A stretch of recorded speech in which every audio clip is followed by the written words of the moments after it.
Il est maintenant 10h38. Diane Lamar est avec nous pour répondre à vos questions. Bon samedi, Diane. Bonjour, Paul. Diane, je vous rappelle, pharmacienne de profession qui enseigne également à l'Université de Montréal. Diane, il y a beaucoup de questions. On va aller tout de suite à Valérie Prince qui te demande, elle aimerait connaître les risques pour une personne asthmatique, elle est elle-même asthmatique.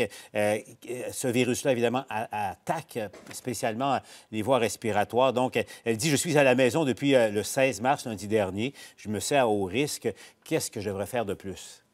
Bien, en fait, effectivement, les gens qui ont des comorbidités, c'est-à-dire qui ont des maladies de fond, maladies cardiovasculaires principalement, maladies respiratoires, bien sûr, le diabète, mais dans une moindre mesure, sont des gens qui, normalement, lorsqu'ils ont la maladie, sont un petit peu plus à risque, évidemment, d'avoir des complications. L'asthme, c'est pas vraiment une maladie chronique dans le sens de ce qu'on voit chez les aînés, mais c'est prudent quand même d'être attentif. Il n'y a pas grand-chose que vous pouvez faire de plus. L'isolement est bon. Contrôlez votre asthme. Donc, si vous avez des symptômes où vous voyez que votre asthme se décompense, bien, vous augmentez vos pompes que vous prenez habituellement et vous avez probablement un plan d'action pour l'asthme, alors vous suivez ce plan-là. Mais s'il n'y a pas de détérioration, il n'y a pas avantage à augmenter vos doses de médicaments au cas où ça irait pas bien, là, gardez ça et si vous avez ce qu'il faut à la maison, l'isolement est une bonne mesure pour vous aussi. Voilà, Diane, il y a Myriam Poulin qui te demande, est-ce que quelqu'un qui revient de l'étranger ayant des symptômes peut quand même être testé négatif? Bien, oui, parce que parfois, il y a des faux négatifs, il y a des faux positifs. Alors, mais ça peut aussi être que vous n'avez pas la COVID-19 et que vous avez des symptômes d'un rhume ou d'une grippe à l'influenza qui n'est pas la COVID-19. Donc, il y a aussi cette option-là. C'est important, donc, de faire vérifier. C'est prudent. Donc, quand on revient de voyage, la règle d'or, c'est qu'on s'isole, on reste isolé. Et donc, si votre test est négatif, bien, il n'est pas exclu de pouvoir éventuellement en redemander un autre si vraiment les symptômes s'accentuent. Mais le symptôme le plus spécifique, Paul, c'est vraiment la difficulté respiratoire. Alors, la toux, parfois, on revient de voyage, si on a pris l'avion, on a une petite toux sèche. La fièvre aussi est un symptôme déterminant. Donc, la fièvre et les problèmes respiratoires sont vraiment les deux indices principaux.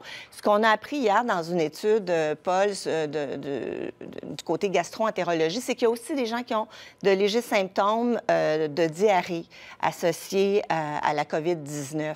Alors ça, c'est quelque chose qu'on n'avait pas bien identifié, mais en faisant une étude rétrospective là, sur 204 patients, une étude qui a été publiée, on se rend compte qu'il y a parfois des gens, puis ça allait à un assez grand nombre de personnes, presque la moitié des gens avaient aussi présenté, dans le cadre de cette étude-là, quelques symptômes gastro-intestinaux, donc un petit peu de diarrhée, puis perte d'appétit. Alors, le symptôme de base, c'est toujours le problème respiratoire, on le redit, c'est vraiment difficulté à soufflement. Ça, c'est le symptôme qui déclenche l'intervention, mais ces autres petites manifestations-là, maintenant, sont possibles. Bon, maintenant, il y a Isabelle Couture que je salue parce qu'Isabelle, vous avez vraiment la question que tout le monde a en tête. Elle te demande, Diane, à quel moment on va savoir si le Québec sera parvenu à aplanir la fameuse courbe, là. À quel moment on pourra se dire, oh, peut-être que le pire a été évité au Québec? Bien, ce que la santé publique nous dit, c'est que 12 jours après l'instauration de ces premières mesures drastiques, donc ce qui donne à peu près dans 10 jours, normalement, on aurait dû voir vraiment une explosion du nombre de cas. Si on n'a pas cette explosion-là, si on la contrôle un peu mieux, si on étale, on décale le nombre de cas, bien, on pourra dire que nos mesures ont porté vraiment fruit. Maintenant, c'est très prématuré à ce moment-ci de dire qu'est-ce qui va arriver. On voit ce qui est possible, c'est qu'il y a des éclosions dans des sous-régions. Et là, une fois qu'on a 10, 20, 30 cas dans un seul petit territoire, bien là, les risques de contamination sont plus grands et c'est là qu'on peut encore avoir régionalement certaines pertes de contrôle. Alors, on parle de plusieurs semaines, certainement, pour être capable de dire, et on prévoit que ça va s'étaler là, pendant plusieurs mois.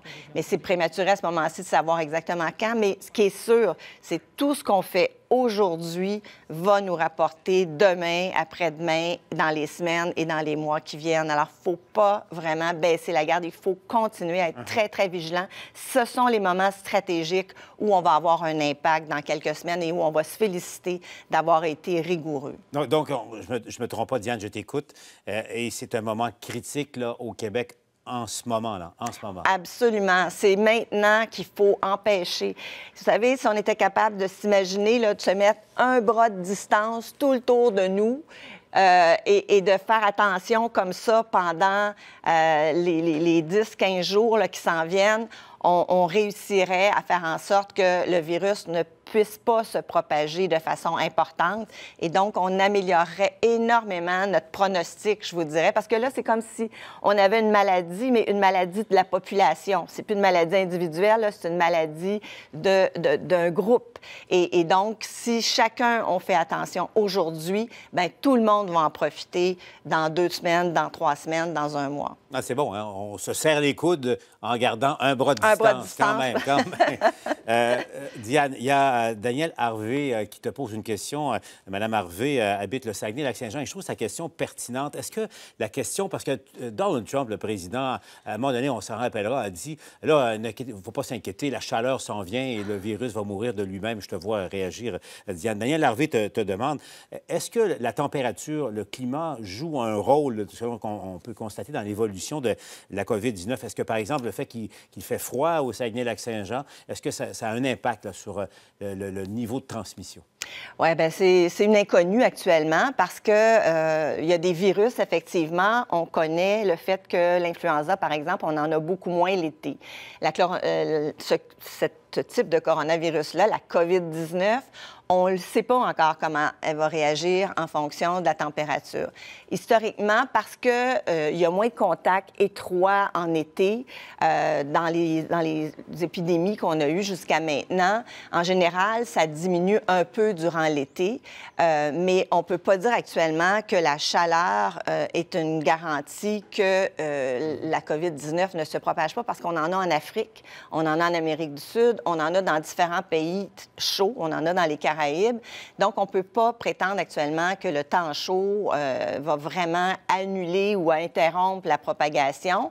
On s'attend à ce qu'il y ait par contre une certaine diminution des cas durant l'été.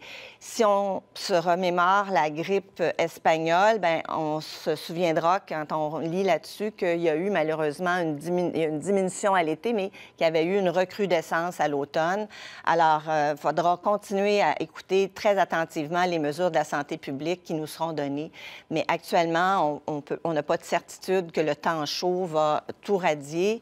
Monsieur Trump, vraiment, c'est incroyable ce qu'il a dit sur ça. Il a dit qu'en avril, tout serait réglé. Après ça, il a dit que ça disparaîtrait comme par miracle.